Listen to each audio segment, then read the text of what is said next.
Hi, I'm Bill Corcoran Jr. This is the On the Stacks podcast.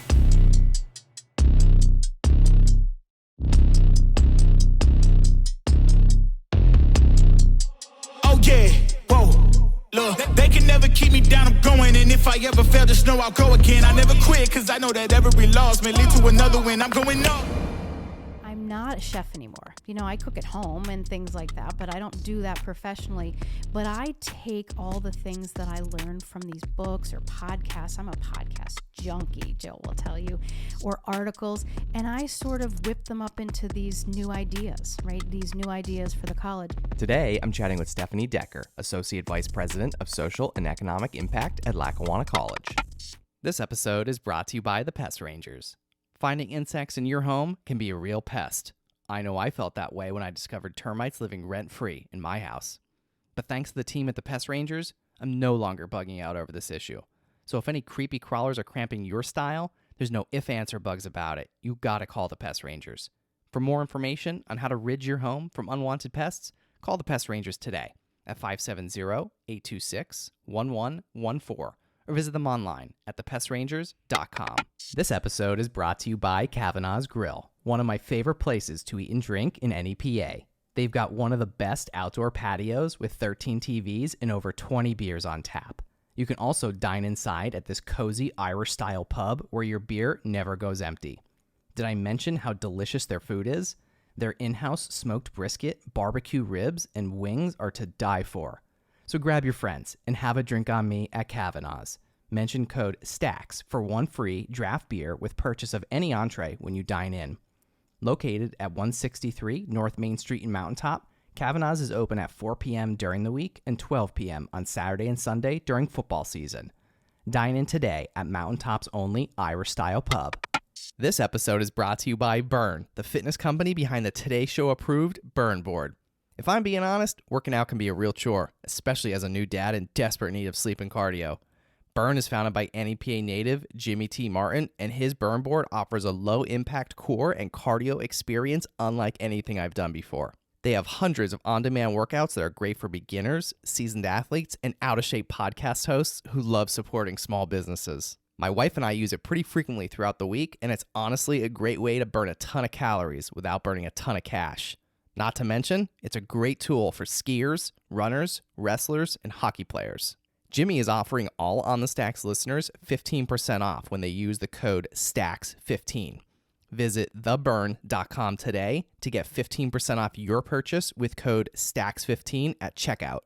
Again, that's theburn, THEBRRN.com to get 15% off your purchase with code STACKS15.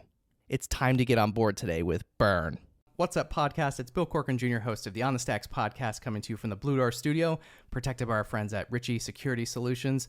Stephanie Decker, welcome to the show. Hi, Bill. I'm so excited to be here. Thanks for having me. Absolutely. This is great. You made it all the way from Scranton. You crossed that like invisible line of Luzerne and Lackawanna County today. Yeah, we people from Scranton don't come down here that often. We don't cross that line. And I think vice versa, right? Right. It's like a thing. It's a thing. You know, I feel like every time I have somebody on the show that's from Scranton, I feel like we have to talk about it. We have to acknowledge it. We do. You know, because I feel like everybody's on the same page with it. But it's like a weird thing. I don't know. What is it? Do you know? I don't know. I think we each have great restaurants and stores, and there's kind of no need.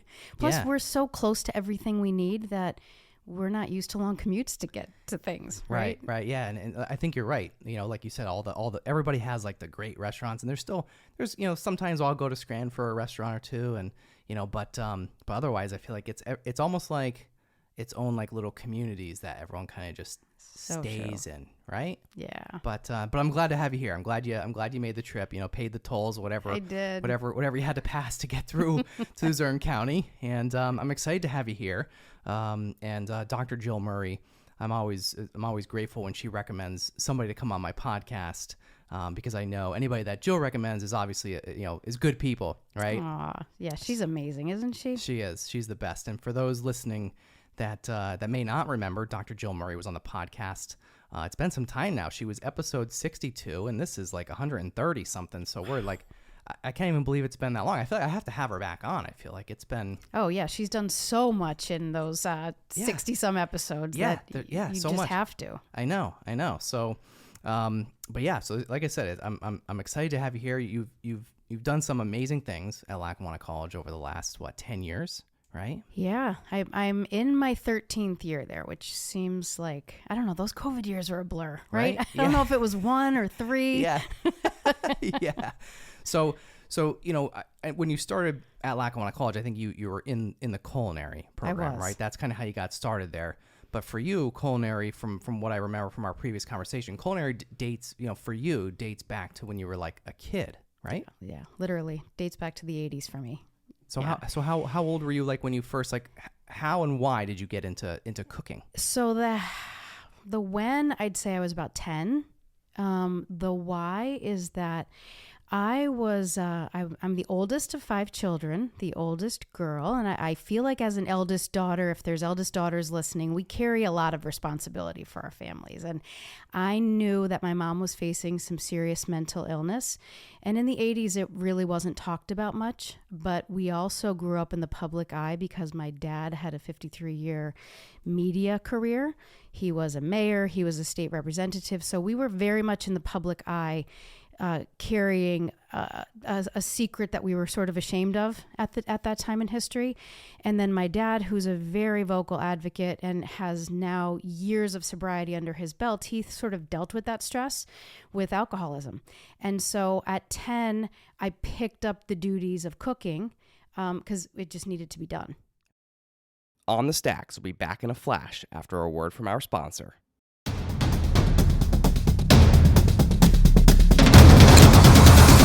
I have the privilege of representing people who have been injured through no fault of their own, through unexpected and life-changing events and accidents, such as car accidents, medical malpractice, and they come to us and they place a lot of trust in us to tell us their story, which includes very personal information about their health, their injuries, their pain, their relationship with their spouse and their children, and we represent them against corporations and insurance companies who handle thousands of claims.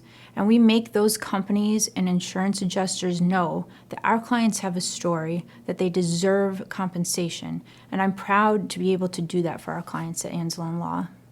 And now we're back on the Stacks. So from 10 years old, as the eldest child, Yeah. right? How many siblings did you have? 5. 5. Yeah. And you just kind of had to sort of take the reins. Yeah. My mom just was not able to. My dad always was working a lot. He just, a big family back then, 1 income, 5 kids. And so he was working a bunch of jobs. He was a news reporter. He was a radio DJ on weekends, and so somebody had to do that cooking and taking care of the little ones. And I started cooking, and my grandmother, my dad's mom, she really encouraged and taught me a lot. And she would give me a lot of affirmation, tell me that I had natural talent. And then I enjoyed it. So as I continued to do that, I would do little catering gigs, for people that we knew or for our church or stuff like that. And so I also grew up in a very traditional household where it was sort of thought that I would grow up and be a homemaker like my mom, even though I had sort of a rebellious spirit against that. I kind of wanted to go away and see the world and have a career. And so my parents thought that a culinary degree would be good for me. It would, hone this natural skill that I had. And then my mom was also okay with that because that would make me a good wife and mother. So I thought, all right, that's my ticket. That's my ticket to adventure. And right out of high school, I went to the Culinary Institute of America in Hyde Park, New York. And I started on a journey to get an associate's degree in culinary arts. So what was that like growing up as a kid, having to kind of take on that responsibility, and your mother was struggling, your dad was struggling, both with 2 different things. And like you said, at that time, it wasn't talked about, right? No. Like, what was that like for you? I think it was compounded by the fact that we were such a public family. Like, my maiden name is Shimkus. That's my dad's last name. But in the 70s when he started, or he probably started in media in the 60s actually, ethnic names just weren't a thing. So they were like, all right, Frank Shimkus, what's your middle name? And he said Andrew, and they said, okay, you are Frank Andrews. So we grew up as the Andrew sisters. Oh, wow. You know, and like, we're not Andrews at all. Like, it's just a made up name. Wow. But so everyone kind of knew us, and we looked like this perfect family that was really struggling with a lot of things that, you know, but I talk about it now because I hope that other people will know that it's okay. It's not just them going through that or their family. You know, addiction and mental illness affects so many people. And so I really like to talk about it as much as I can. And I'm glad that there's a mental health awareness month. I'm glad that so many people support those who struggle with mental illness. And so I, you know, it made my siblings and I stronger. You know, I guess hard times always do. But so going back to your question, how did we do that? You know, I took over cooking. My sister Sarah kind of dressed everybody. We all took something on. You know, we all sort of formed this little bond that we knew that we could get through it together. And we did. That's really cool. Everyone kind of just sort of took on a role and Yeah. just worked as a team to Yeah. keep the whole family together. Yeah. That's awesome. Yeah. And I think it's so important, like you said, to be able to talk about, you know, these things now, especially, you know, like you grew up, you know, in a household like that, very public eye, public figure. And, you know, all that was probably obviously hidden and, you know, couldn't be talked about. And it's probably like at least a relief now that you're able to share that and talk about that. And like you said, just if somebody's listening, they can learn from your experience. They're not alone. Yeah. And, you know, there are resources to help, and there are people that are a little further along in the journey, like me, you know, that have been there. I've been that child. So I really like talking to people that have parents or loved ones going through mental illness, because you learn a lot. You know, you learn how to cope, and you learn the value of good therapy and a good support system, and the same with addiction. You know, so there's a lot of good communities that can offer support. Absolutely. All right, so you went away to culinary school. I did. What was that like? Magical. Yeah. So have you ever seen Harry Potter, like the Hogwarts? Of course. So the Culinary Institute of America is this beautiful old, the main building is this beautiful old building along the Hudson River, and it literally looks like the dining hall of Hogwarts. And CIA, as we call it, my husband gets teased all the time. People will say, like, dude, your wife's CIA? I know, it's so funny. Before, like, I ever knew somebody that went there, when somebody always said that to me, I'm just like pretending like I knew what they were talking about. I was like, I don't think they're actually talking about the real, like, the, you know, Central Intelligence Agency. Right. But I'm like, wait a second, what did they just say? Right. Yeah. So if your listeners hear me say CIA, that's the Culinary Institute of America. Right. Not, You're know, not the a spy. No, I'm not a spy. But it was magical. And part of what makes CIA so incredible is that there's like a finite number of certified master chefs in the world, and like 75% of them teach at CIA. So you are literally, I'm going to keep going with the Hogwarts story theme? here. Okay, yes, good. You're learning from wizards. Okay. You know, these people are the top of their craft and everything. And charcuterie, I tease my friends now. Charcuterie is something that came out in 2022. I got 3 credits in 1992 in charcuterie. So you're like the OG. Yeah. Right. So someone who, you know, grew up in Germany and just learned the art of charcuterie or butchery or, you know, pastries. It's just the best of the best. It was an incredible experience. I learned to raise the bar really high for myself professionally. I learned a strong work ethic. Another thing about CIA is it's very geographically near West Point, and the two have an exchange program. And, you know, West Point obviously is very military based. So is CIA. Okay. Right? Like, I think it's very easy to get in CIA. It's very hard to complete because it's so rigorous. So I was really proud of myself that I was able to endure that, you know, rigorous couple of years learning from these wizards and graduate. Yeah. So, all right, we'll continue the Harry Potter theme here. Okay. So what was it? Platform 9 3/4, right? 9 3/4. Did you have to do that to get into? Was that part of the application or what? No, yeah, it should have been. Teachers, professors, like you said, come from all over the world, over. like Germany, that would come in and teach their craft. Yes, top experts in that particular craft. So you really learn from the best. I mean, we had Julia Childs come, we had the best of the best just come and be guest speakers. Wow. So I was literally exposed to the top in every way that I could have ever imagined. Were you intimidated, like going into it? I was intimidated because, your first meal there, I told you they like to weed people out. My first meal there was veal sweetbreads and frog legs. Now, I don't know if your listeners will remember, there's a place in Clark Summit called the Inn at Nichols Village. I worked there a lot, and I would make sweetbreads when I worked at the Sojourner, which was this great bakery. But so to me, this little naive girl from Scranton, sweetbreads were banana bread, pumpkin muffins, and then, to sit down and be exposed to all these crazy foods like veal sweetbreads, which are the glands inside the throat of a baby cow, and be, observed eating them to make sure that you are willing to try these things. So yeah, I was intimidated. So like they really put you through a test. Oh, they did. Yeah, they sure did. Like so, yes. really to weed you out in terms of like, are you serious about? Are you serious? Yeah. Are you serious about? Are you going to try doing this? Or are you going to say, oh no? Or are you going to come with an open mind? Yeah. So you passed the first test, huh? I did. Yeah. All right. So take me through it. So what did you like? What was your plan when you started? Like what were you looking to specialize in? I really didn't have a plan. At that point, if I'm being totally honest, I needed to get out of my house.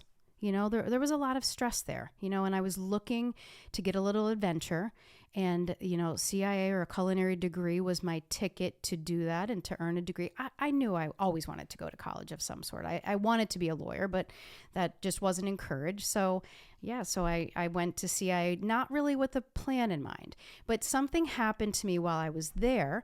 The magic of a culinary degree is there's so much you can do with it. There's podcasts on food, right? There's food photography. There's e-commerce food sites. There's not, it's not just line cooks or caterers.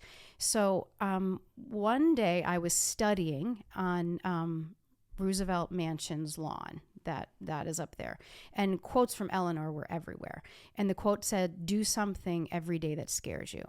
And so at that point, I was about to go into a table service class, and we had to do classical French tableside service with real live guests. And big names come to CIA restaurants. It's intimidating. And when you're used to being in the kitchen and now you're serving, your hands are shaking. And I started to do that. And I realized that although I was shy, I was an extrovert. I loved being around people and out in the dining room and hearing the feedback. And so right after that class, I was nearing graduation. I applied for a fellowship as basically a teaching assistant in that classical French table service restaurant. So I sort of thought, I want to either be a restaurant owner. I want to be something where I don't lose contact with the public.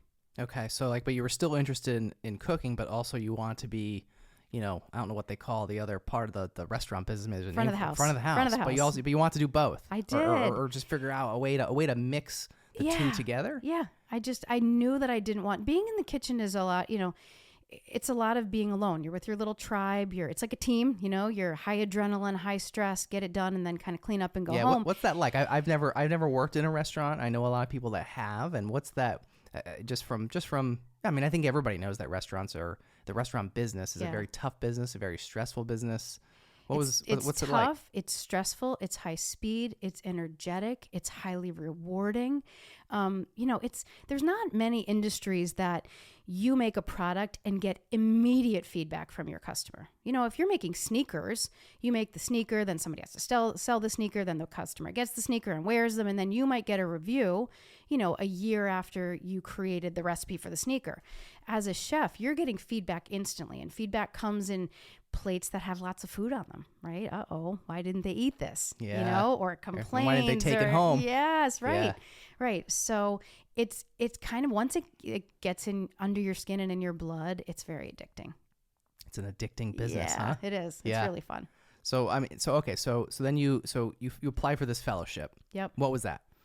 Front of the house, which is what we call the dining room professionally. So that was in, CIA has 4 public restaurants. They've changed identities over the year. At the time that I was there, it was called Escoffier, and it was the classical French restaurant. So the students were learning classical French cuisine in the kitchen, and then the students that were at the bar or in the dining room, they were doing classical French tableside service. Like if someone ordered sole, you were deboning it and making the sauce for customers right there at the table. We were like, back in the 90s, like lighting things on fire tableside was really popular. Now it's probably a big fire hazard, right? Right. Yeah, that's so nice. So you ran like a true restaurant, like a true operation. We did. Right? Yep. Right in school. Right in school. And we do that now at Lackawanna College. That's awesome. We'll get to that in a few minutes. Yeah. Okay, so all right. So then did you start teaching? No. So then at the time when I graduated, an associate's degree was as high as you could go. There was no bachelor, there was no master's, there certainly wasn't a PhD. That was it. I have 72 credits that start with CUL. Right? Like if you, right now, I work in higher ed. To teach accounting, some institutions require you to have 15 or 18 credits of your discipline. I have 72. Wow. Culinary. Wow. So it was a lot. It was like what we called a terminal degree. There was nothing more to get. So I came back home. I, had a boyfriend that was my high school sweetheart, and I, had a hint that he would be my husband, and spoiler alert, he still is. He still is. So I came home and I started working locally. Okay, what did you do? What was your first job out of school? So I took a job for a developer who was opening at Montage, kind of a plaza of hotel and restaurants, and they hired me as a restaurant manager. So I got to oversee the front and the back of the house, and I really liked that. And I also got to work with the GM of hotels. So I got to kind of help to create an entire guest experience, from staying at a hotel to then having a drink at the bar, having food, your dining experience. So I did that for about 5 years. Then Nichols Village pulled me back in, and I ended up being the executive banquet chef there for a while. And then, that's a hard 5 years. Yeah. Being on your feet, and starting out with Nichols Village did a lot of ski groups back then. So I'd be in at 4 a.m. getting breakfast ready for the ski groups, and then home to sleep for a couple hours, and then back for a wedding at night. It's a lot. Yeah. It's a long day. Yeah. Yeah. It's a long day. So then I started working for some small restaurants. And so small restaurants became my specialty. And I really got to learn a lot about entrepreneurship and what makes small businesses tick. And so I really like that. That's sort of my niche. All right. Tell me about it. I just got to watch how entrepreneurs would have an idea, look in the food landscape and see something that was missing and then bring it to life. And I learned a lot of good lessons. I learned how careful you have to be as a restaurateur with money, right? Profit margins in restaurants aren't super high, so you have to be vigilant and you have to be on property, really. There's a reason that chain restaurants are very successful, because they're very regimented, right? Yeah, they have a process. They have a process. You make the recipe that looks exactly like this and you pour it up to this line. But for small businesses, the way that they can kind of react to that is they have to be there. The owners have to be there to ensure that the bartenders and servers and, are all sticking to their recipes and, not giving things away on the house when the house doesn't know. Right. And when their friends come in. Yeah, right. Because we've all been there. Yeah, We've all right. been the friend before, right? Yes, exactly. This is on the house. And you're like, does the house know about this? Probably not. Probably not. Yeah. All right. So tell me about, like, what exactly were you consulting? No, I was working for restaurants. I spent a ton of my career in Clark Summit. So I worked for this restaurant called Papato Cafe. Great family. They were my favorite restaurant at the time. When I would come home from CI, this is where I would want to eat. So at one point after, the executive chef stint for catering, I went there. During that time, Eddie and I started to have a family. So then I pulled back and I started to do some front of the house stuff, some baking and pastry stuff, because I could go in really early in the morning when our oldest daughter, Madison, was asleep and, make the desserts and then come back later when Eddie came home from work and do those. So I worked there for about another 5 or 6 years. And then I got the bug for my own business. And so I had always sort of been scheming this. I learned from entrepreneurs. I saw the life that I wanted. I saw what could make money, what could be fun, what I was good at. And so in, 2003, my sisters and I opened a restaurant in Clark Summit called the Euro Cafe. We were all young moms at the time. We were open from 6 a.m. to 2. So it was perfect. It was perfect hours to have a family and kind of balance everything we want, be able to have a relationship with our husbands, be able to be a good mom, be able to be at a PTA meeting or a little league game or something like that, but still be in the industry that we loved. Yeah. So at that time, how many kids did you have? So at the time, let's see, 2003, I would have had 3 kids. So Eddie and I have 4 children. We have 3 daughters, Madison, Morgan, and Sydney. So they were all born at this point. And then 2 years into that, this is a really funny story. So my sisters and I all have a bunch of kids between us. And when we bought the Euro Cafe, there were 2 bathrooms. A men's and a ladies' room. And at this time, we were like, oh shoot, we're all pregnant. We're going to need a place to put a playpen. So we made a unisex bathroom, and we turned the other bathroom into a playpen. So Blake, our youngest, was born in 2005, a couple years into owning our restaurant. Then you had your own little private daycare center. We did. Right? We sure did. When we'd go on break, though, you were watching everybody's kids. Yeah. That's really cool. So, all right. So like, what did you guys specialize in at that place? So we were really known. We went away down to Clearwater, Florida, and got a certificate in coffee roasting, which is an entire different sector of the culinary world. So we started roasting our own coffee. We would wholesale and we would sell it to our customers retail there. We did soups, breakfast, lunch, and tons of pastries. We had an agreement with the woman who owns My Mother's Delicacies to sell her rucola product. And so we would sell a ton of that in all different flavors. So breakfast, lunch, pastries, coffee. We had like a cult following for our soups too. Nice. Yeah. Nice. So, all right, so what was that like as a young mom, entrepreneur, business owner, 4 kids? What was that like for you to balance all of that? It was a lot, but I loved it. My sisters and I were and are really close, and we worked really well together. We absolutely loved our customers. It was really awesome to build this, and things were just going awesome. But then, if you can start ticking away, we owned it for 10 years, so bought it in 2003. Blake was born in 2005. Then we're starting to accelerate towards 2008 in the Great Recession. At the same time, we were the only coffee shop in Clark Summit. So we really, it was like a captive market. They came to us. Yeah, you were it. We were it. And then all of a sudden, at the same time that we were headed towards the Great Recession, we got a Dunkin', we got a Starbucks, we got a Sheetz, which Sheetz took a huge bit of our clientele. It was just super convenient. But, as an entrepreneur, I just kept learning, right? I kept learning, okay, this is appealing to a customer. I have to pay attention to that. And the lesson of being an entrepreneur and watching entrepreneurs serves me so much now in my role at the college, which we'll get to when we get there. So as we got to about 2008, 2009, it was getting more stressful to be an entrepreneur. And we made it though, we did okay. But then in 2010, I always say, like, all of a sudden my life and my purpose sort of intersected, and here I always thought it was to be a restaurateur and to create food and menus. And I met some executives from Lackawanna College who heard about me and asked if I'd be interested in consulting because they wanted to bring an incredible school of hospitality to Scranton. And so they asked me if I'd be willing to consult. I said yes. And then I just fell in love with the mission. I fell in love with the culture of the college, the people. And so in 2010, I took over and I was working 2 jobs. I had the restaurant, and then I took over as the director of the yet to be formed School of Hospitality at Lackawanna College. So you were doing both? Doing both. What was that like? I wouldn't recommend it.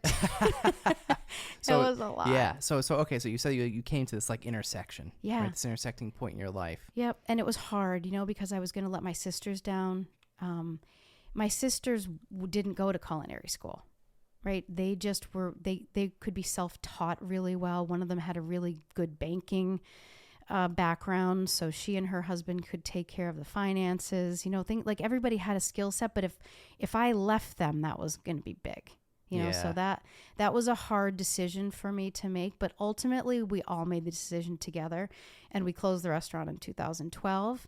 So I did those 2 jobs for about 2 years. Yeah. Well, what was that like? I know, having to, be working in a, we'll call it a family business, Yeah. right? Like, what was that like having to tell your sisters like, hey, I think I'm going to go do this. But that was probably very tough on you and everybody, right? It was very tough on me. It was very tough on them. I, certainly probably disappointed them, changed where they thought that their futures would head. The good news is everybody is in a good place now, but it was tough, but at the same time, they were all tired. They all had young children and had hung on tooth and nail through the Great Recession. Yeah, probably a little burnt out, right? Yeah, a little burnt out. So it was okay. Yeah. And, and then I embarked on this career that I'm enjoying at Lackawanna College. Nice. So wait, so did you say that they recruited you? They how did that work out? So it was probably about 2009 that Mark Volk, he was the executive vice president at the time. Ray Angeli was the president of Lackawanna College. He somehow got connected. We had a meeting and he told me about this vision that he has to, Lackawanna is really great at workforce ready degree programs. You graduate, you go right into a job, right?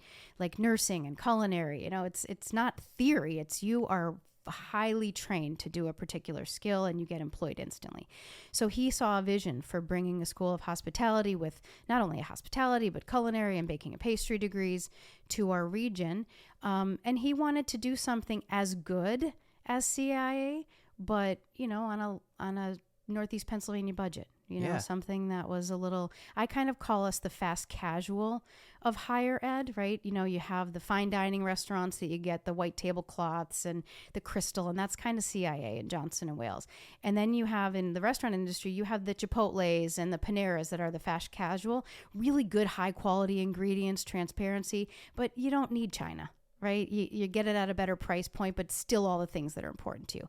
So that was sort of Mark's vision. And I just fell in love with the mission, the vision, and the entire idea of bringing to my hometown the best of the best of what I had learned outside of this area. So you were tasked with building this Yes. whole culinary program. Yes. That didn't exist yet. Didn't exist yet. Where did you even start? I always work backwards.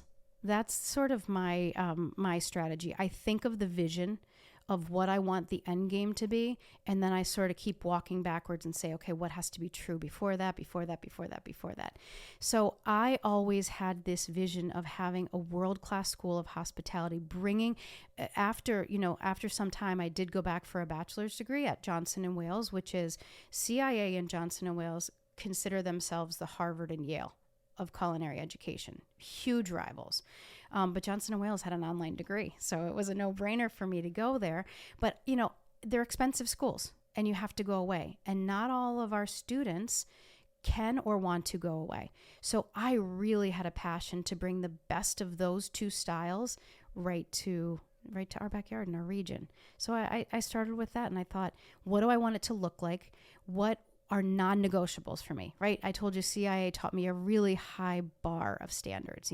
If the bar is here, I'm shooting for here. I just always am. And that was embedded in me at CIA and at Johnson & Wales. So I just started working back. But when I started, we opened our degree. We had no kitchen. We had no knives or pots or anything. We had no students. Yeah. So I had to nothing. Yeah. I had a design curriculum, which was outside of my area of expertise. So I really had to learn there. And then I had to go sell the vision. And one thing that I learned about myself through that process is if I believe in something, I can sell it. And that was a really big awakening for me. So I started to sell the vision, and I would literally take my car with my pots and pans and my knives and drive to restaurants and ask them if we could use their facilities on a Monday night when they were closed. And those were our pop-up classrooms. In the very beginning in 2010, we opened with 4 students. And we grew, pre-COVID, when COVID, kind of reverberated all through higher ed. Pre-COVID, we were at over 125 students. We had 4 degrees programs. We had an 85-seat restaurant and bar, kind of like how I experienced it at CIA, where all 4 of our majors go live in their classrooms, and the public come in and they get to plug and play what they've learned in class for real customers. That's really impressive. Wow. So you took everything basically like you learned, right? And you basically took, what you, the setting and everything there at CIA, and you kind of brought it right here to Scranton. Yep. That was the plan. And I was surrounded by awesome leaders and I assembled this incredible team that helped me do that. You know, when you want to create a world that doesn't exist yet, you have to have people who believe in that world. And man, did I ever. So you had these people around you that really supported you and kind of gave you the free rein to really develop the program, right? Yeah, that's exactly right. Yeah. So what was that like starting? It was probably a lot of pressure starting this whole thing out. Like, is this going to work out? Like, how's this going? I mean, that's a lot. This is a serious thing that you embarked on here. This isn't like a small project. No, it wasn't. And, I think if I knew how scary it was going to be, I probably would have thought about it more. But, Dr. Jill Murray is our president now. So, Ray Angeli, when I got recruited, then Mark Volk took over as president. Now it's Dr. Jill Murray. And so I reported to her in the beginning for a very long time, and she has mentored me ever since. But I'll tell you, we have a nickname for her. We call her Gas Pedal, because it is always full speed ahead with her. So I learned that Lackawanna was going to be a culture of make it happen. And, so it was really helpful for me to have that entrepreneurial toolbox to sort of dig back in to know how to build things. Yeah, you kind of touched on that a little bit earlier. Yeah. You said about your entrepreneurial journey earlier on kind of helped you at this part of your life. So what was it that you took from those early entrepreneurship journeys you had and brought it to Lackawanna College? Scrappiness, learning that if you really believe in someone that, 6 people could say no, but the 7th might say yes, just that the ability to dream, to sell a vision, to not take no for an answer, to find resources, because when you're first starting out as an entrepreneur, you don't have all the resources, right?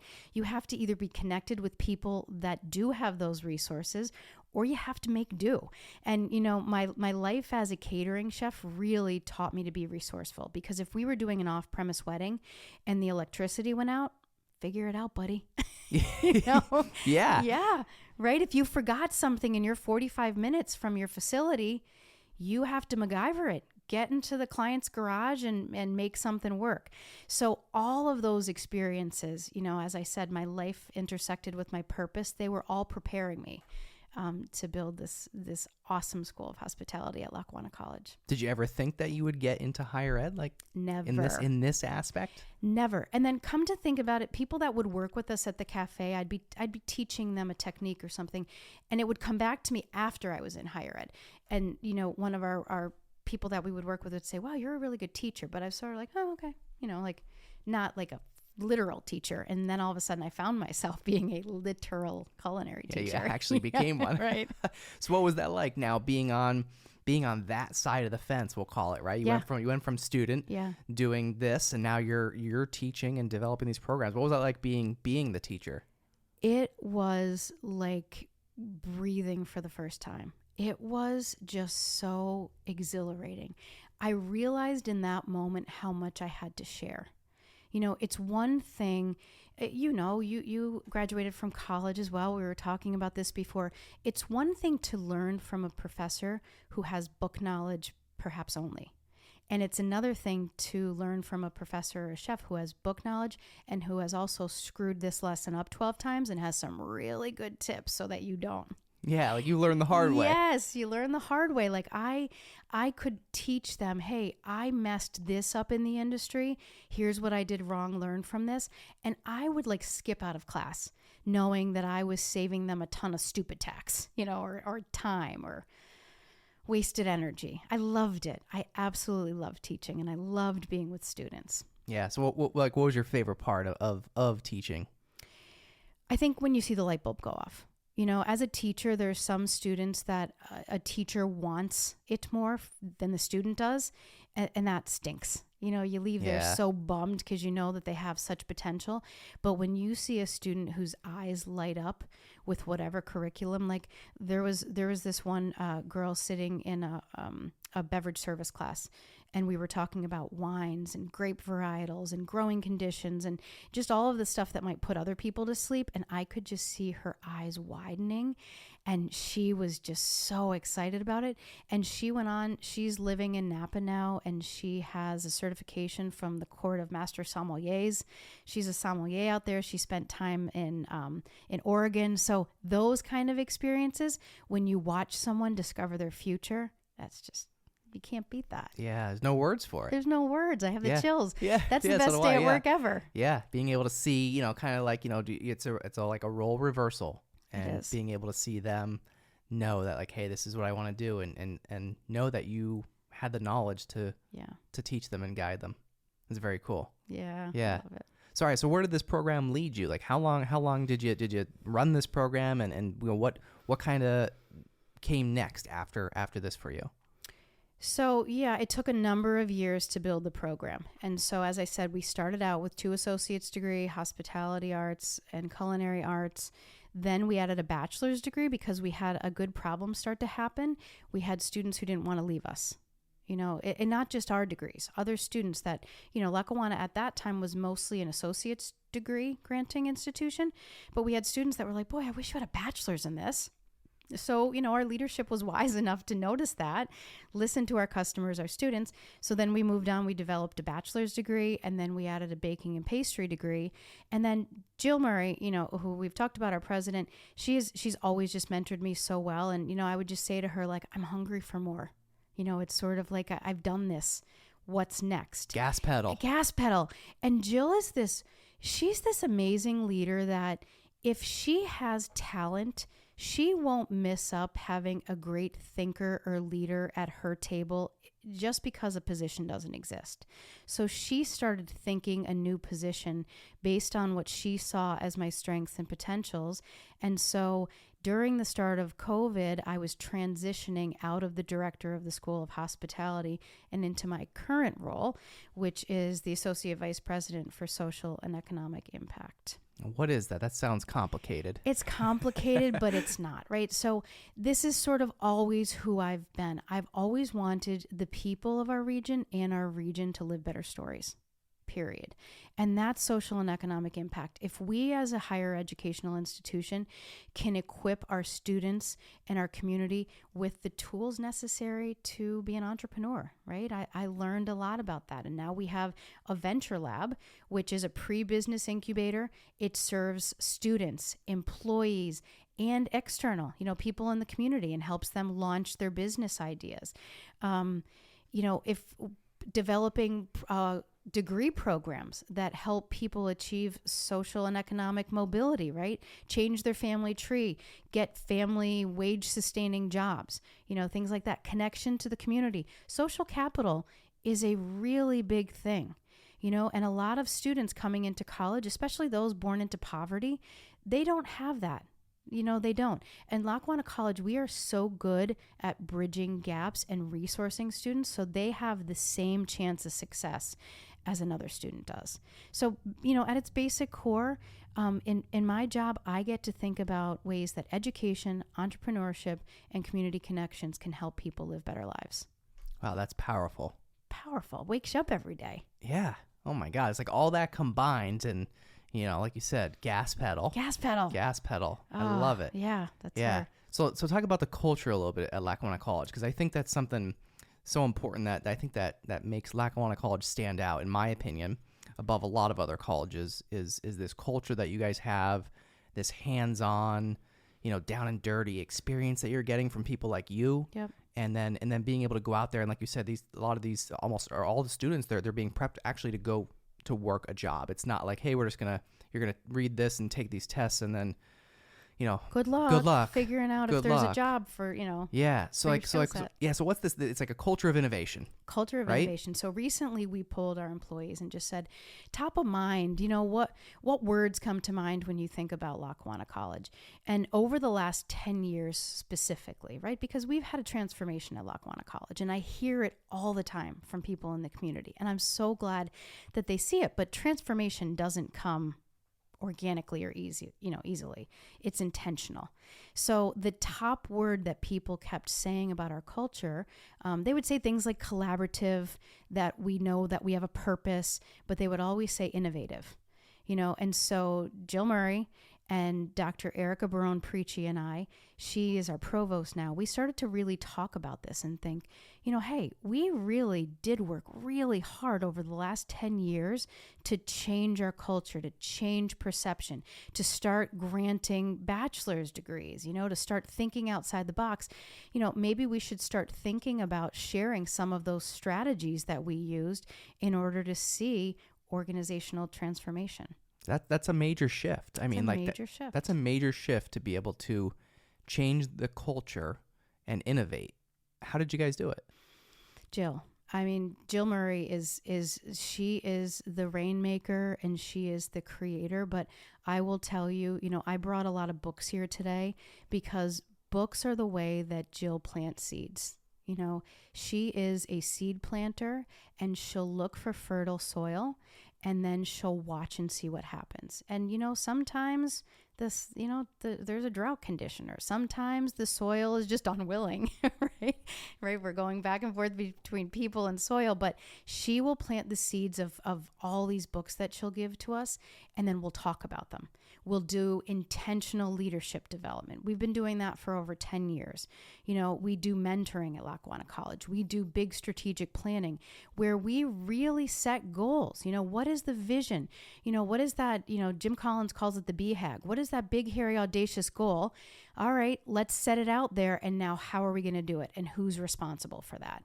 And so that became part of our culture, setting these wild goals and then putting people in charge, empowering people, putting them in charge of it, holding them accountable, and giving them everything they need to get it done.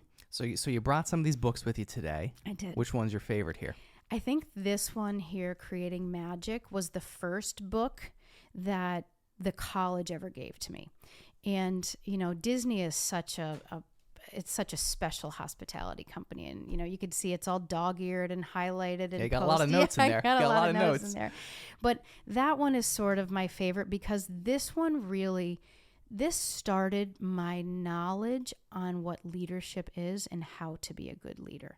It was kind of ABCs for me. I think the subtitle is 10 Common Sense Leadership Strategies. That's what I needed.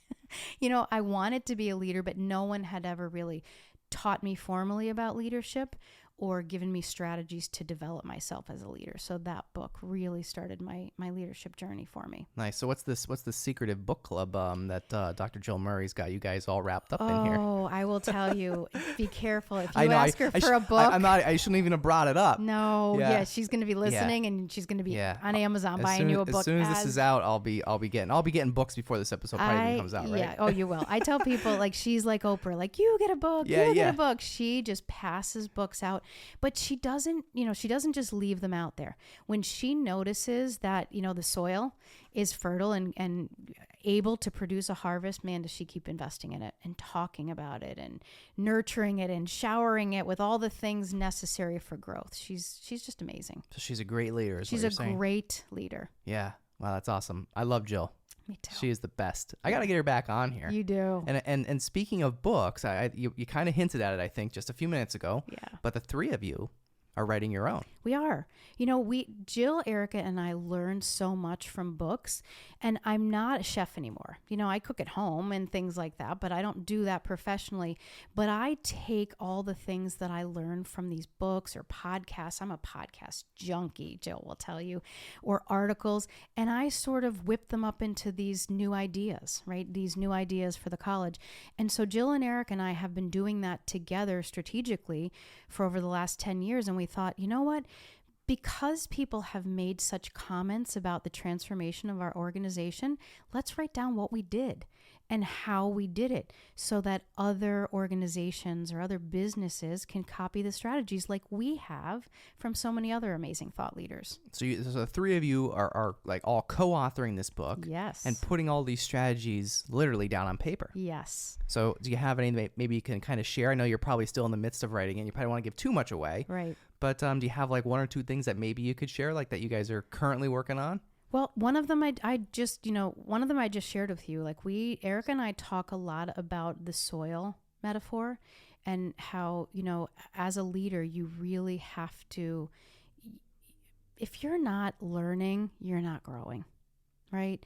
And so some people in business, they just don't know that they still have to learn, or a culture of being a lifelong learner hasn't been part of their experience.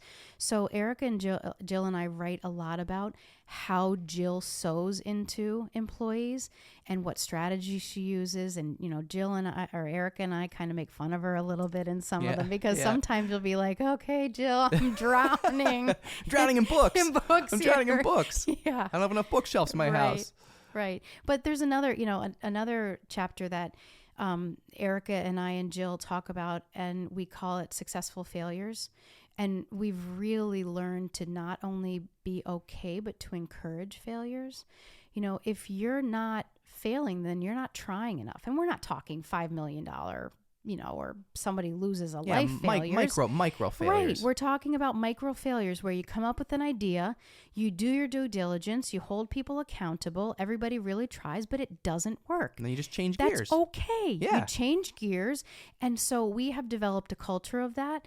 And, you know, we have like these little like project funerals, like, okay, see ya, didn't work. What did we learn from you? And how can we pivot? Yeah. And don't do it again. Don't do it again. Yeah. Right. I think that's so important, because I feel like a lot of people just in business and entrepreneurship and anything in business, I think people are afraid to, you know, like to take a risk or just to do something different, or like you said, just try it, do your homework, execute it. And, you know, like you said, like it's not a $5 million mistake we're talking here. It's just a little learning lesson is really what it is. It really is. And if your people don't feel safe to try things, they won't. Right.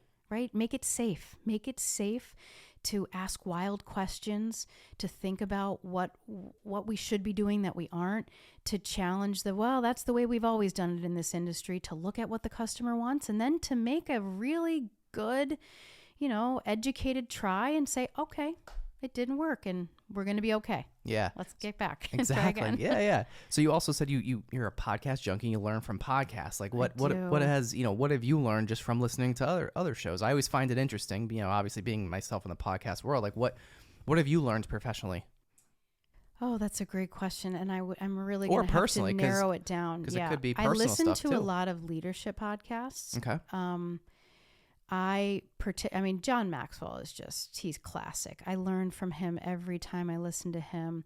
Andy Stanley has a really good leadership podcast that I love and I listen to all the time. So I'll listen to those two for personal growth. They changed the name, but the podcast was called Building a Story Brand, and it was all about starting businesses and marketing them well. And so I listened to that for a season when we were launching the Venture Lab, just to kind of get back into that entrepreneurial mindset and what the entrepreneur is thinking about now, you know, in 2022. Of course, I listened to On the Stacks. Of course, yeah. Of course. I had to throw that in there. I was just prompting you to give me a plug. I love about this one. I love learning about what all the other awesome people in our region are doing, because sometimes there's just so much, or it's in Luzerne County and I don't hear about it in Lackawanna County, right? So it's so good to stay connected. And for my brain, what happens is I start Googling that person that's on your podcast, and then I reach out to them on LinkedIn because I say, hey, I have this idea that we could collaborate. Yeah. I love that. You know, that's happened so many times where, you know, people have been on the show here and, you know, and then looked back, or just eventually, you know, like once their episode comes out, then they started interacting with like other previous guests, and then people just get connected and people start doing business with each other. Like, I love that. I love to see that. I love when that happens, you know, because I feel like everybody that comes on my show, it's almost like you become part of like this family, you know, and it's like, you'll see after you're on, you're going to, all the On the Stacks people will be connected to you. And like, you know, you never know where things can go, who you can meet. And like you said, there's so many people that sometimes maybe just don't get the spotlight, you know, and sometimes maybe the news doesn't make it to Lackawanna County, you know? Yes. So it's cool to be able to, you know, for me to be able to share, you know, about people like you and just other small businesses, big businesses, just everything from mom and pop to people who run, you know, $1 billion company. I've had the gamut. What I love about your right? podcast, right? You know, like it's and I think the thing about it is like, it's like real life experience, you know, and it's people coming on the show, again, such as yourself, and being willing to talk about things that most people, especially maybe in a role like that you have at a school, right? To talk about things that most people really wouldn't talk about in public, or in a public setting or something that gets heavily promoted, like you talked about your family and growing up and the mental health and the addictions and like you getting through all that and now look where you're at. You know what I mean? Like all those experiences, and for you to be able to share those with my audience, I think is so valuable. Well, I'm so grateful. Absolutely. To be here. Yeah. So all right. So what are you guys working on next? Besides the book, is there anything else coming up that you guys are doing, big or small? So yes, I'm going to talk about something a little bit. I'm going to tease it. All right, go ahead. By the time this probably airs, right? Okay. We will be almost ready to announce something really cool that we're doing at 409 on Adams, which is our student-run restaurant, okay? So one of the things that Lackawanna really prides itself on is we embed a lot of businesses into curriculum, right? So 409 on Adams is a fully operational restaurant that is embedded into those particular degree programs. We also have a student-run marketing company that's embedded into our marketing concentration. So both of those cohorts will be working on this super cool project. So I'll give you just a couple hints, and then I'm going to beg of all your listeners to start following our social media, check out our website, because the first week of November, we are going to start leaking some major hints about something major that's coming to 409 on Adams. I'll give you a couple hints. Disney. Oh boy. Scranton native who made it big and wants to do something cool in her hometown. And Christmas. Jeez. I don't know. Well, even if I did know, I don't think I would say it because I don't want to spoil it. But I don't know. I really don't know. But my point in teasing that out is that one of the things I love so much about our culture of innovation is, we're never going to can 10 years of curriculum and put that on the academic shelf and bring the same can down each semester and give it to the students. Every semester, we're going to be looking to give our students the most dynamic learning experience that meets their objectives possible.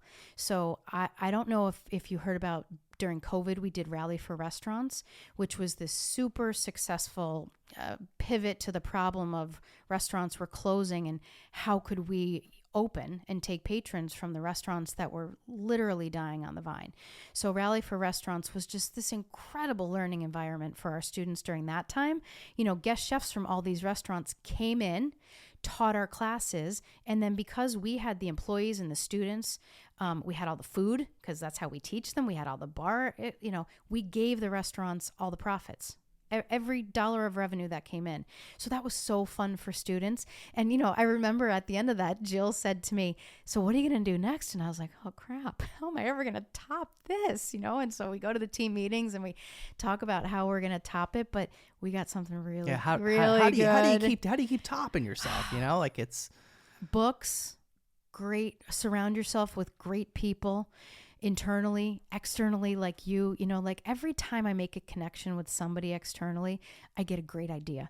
And now I have another friend that could be a resource to help make our region a better place. And that's what we're doing at Lackawanna College, making our lives better for our students in our region. Gas pedal. I love that. That's her. I love it. You guys are really doing some cool things. Thanks. It's impressive. It really is. And I applaud you for being so open and willing to talk about everything personally and professionally and all your knowledge. And I'm looking forward to that book. Do you guys have a timeline on that? Well, I just got a nudge before I came here that we need to set our next due date. Okay. So we're now in the editing phase. Okay. So we all wrote, and now we sort of have to edit each other and ourselves. And okay, so it's actually pretty far along. Oh, it's pretty far along. Oh, I didn't think it was this far along. No, it's pretty far along. Oh, okay. Yeah. All right. So, we're already thinking of what the second book will be. Trying to top yourself already. Yeah. Well, no, it's super exciting. Yeah. It's kind of cool because, with this impromptu book club that Jill kind of started and Plant All These Seeds, and now you guys are writing your own. It just kind of that's surreal. It is. It's surreal. Yeah. She really cool gives thing. us all these books from these incredible authors and thought leaders, and to think that, we might have a chance to share some stuff we've learned, that's just amazing and humbling. It is. Yeah, that's super cool. Well, this is great. So how can our listeners connect with you online? Where can they find the big upcoming news, Yep. right? So where's the best place to find that? And just in general, how can people connect with Lackawanna College? So in general, I'd say head to our website, www.lackawanna.edu. If people want to find me professionally or personally, my LinkedIn, don't forget my maiden name is Shimkus, not Andrews. So on That's LinkedIn, right. I am Stephanie Shimkus Decker, and you can find me there. And then I would encourage your listeners to follow our socials, particularly for the big news that I'm kind of dripping out there. 409 on Adams on Instagram and on Facebook are two sites that we'd love to follow, and we'd love everybody to come and give our students some experience. Come join us in a live classroom dining night. At this point, we're open every Thursday night, and that changes, every semester. Usually, we're open maybe Tuesday, Wednesdays, and Thursdays. So, connect with us through those ways. Awesome. This is great. I appreciate you. Again making the dangerous trip from Scranton. And now I got to go back. Yeah. Hopefully you can make it back safe. Hope you have enough money for the tolls and everything, and you have to you take your passport. I'm sure, right? The whole bit. So, well, this is great. I'm looking forward to hearing the news myself, and of course checking out the book when it does come out. So you got to keep me updated. I will. I'm sure. I know we're all going to keep in touch. Yeah. Especially with Jill and I keep in touch frequently. Just with all things. Right. So I'm sure I'll hear about it one way or another, but I'm definitely looking forward to it. Thank you. And thank you so much for having me, Bill. This has been a blast. Absolutely. All right. Stephanie Decker, Lackawanna College on the Stacks podcast in the Blue Door studio. Thanks for joining me.